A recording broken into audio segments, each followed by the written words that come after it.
they are intimidating, and they are scary. And I think that's cool. That's what you need in a wrestler.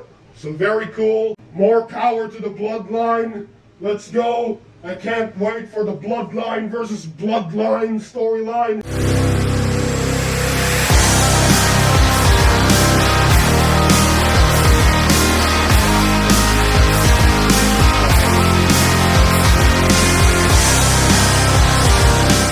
Hello everyone, my name is Anonymous Something, and I want to talk about the new Bloodline. You've already seen the title, you know what this video is about. Now, before I go deeper into this topic, I just want to tell everyone to go ahead and join the Hood Gang Network today. It only costs $2.99, or if you don't want to join the channel for some reason, but you still want to show your love and support to the Hood Gang Network, then there are options below. Super stickers, super thanks, you know the drill. It helps the channel either way. Now, on to the video. Let's talk about the Bloodline, the new Bloodline here, shall we? Okay, so this Bloodline, I saw this post on the interwebs and I think it's very interesting. So let's talk about this shit. Triple H's attempt at continuing the story Vince started back in 2020. Was it 2020? Yeah, I think it was 2020. Roman Reigns became champion, meaning it's been 4 years and WWE's longest running storyline currently. And I love that shit. Finally, WWE is doing long story arcs, long running storylines. That's what WWE needed, alright?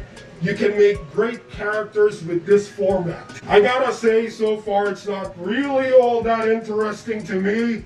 Same here. There's no hype around it. Without Roman Reigns, without The Rock, the Bloodline storyline is, I think it's kind of flat, to be honest. So far, it's not really all that interesting to me. I never really thought Solo was that interesting when he spoke, and so far it's only been him and Heyman doing all the talking and storytelling, with the looming question of does Roman Reigns approve?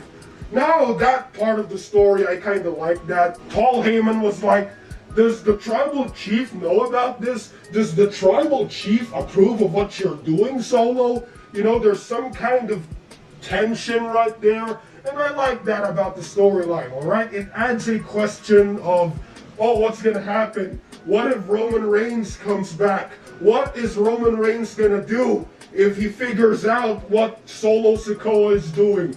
Like, what is gonna happen in the future? What will Roman Reigns do when he returns? Or what will Roman Reigns do in this situation, alright? So, I like those questions that you make while watching the storyline, so I think that's good as well. That aspect has been told well because I feel the best storylines have that aspect of questions, like I said, and making you want to see more and know more, like I said.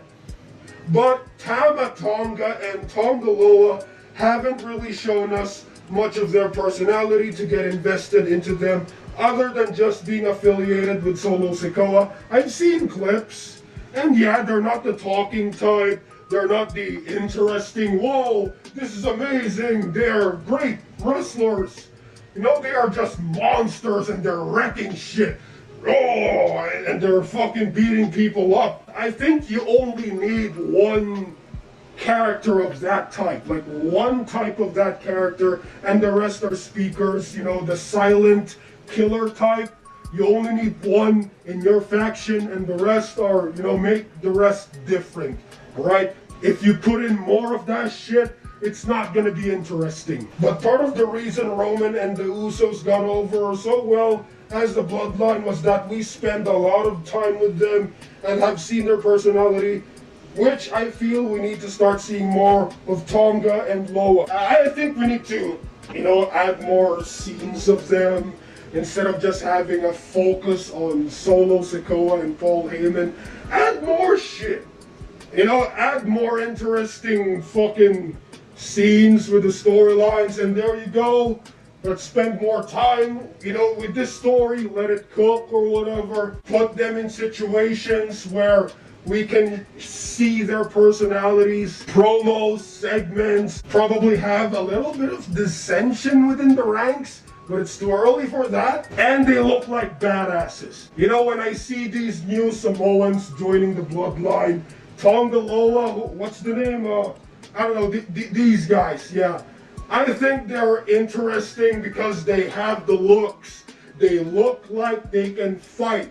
They look like they can destroy you in a real fight, as what a wrestler should look like. They are intimidating and they are scary. And I think that's cool. That's what you need in a wrestler. So very cool. More power to the Bloodline. Let's go. I can't wait for the Bloodline versus Bloodline storyline. I think that's the route they're going to do. I kind of want to see that. During War Games, during Survivor Series, during fucking SummerSlam, or the next WrestleMania, that's cool. Or they can have something happens during the War Games match, and at the end, The Rock would show up, and then have Roman Reigns versus The Rock at the next WrestleMania. Now that right there is money. 5 years in the making with the storyline. Now that would be a cool finale to the Bloodline storyline, to the Bloodline saga. Now that's what I want to see. Culminate this at the next WrestleMania, Roman Reigns versus The Rock. Winner gets control of the Bloodline or whatever the fuck. Or, you know, add some stipulation or whatever. There you go. That right there writes itself. That right there is money. Keep this Bloodline storyline going on as long as it gets ratings and as long as they can make the characters interesting and not stale. What are your thoughts on all of this, the new Bloodline? What are your thoughts on the new Bloodline? Put it in the comments below and let me know. My name is Anonymous Something, and I'll see you on the next video. I approve this fucking message, and hey, yes, rules. Join the Gang Network today. It only costs $2.99.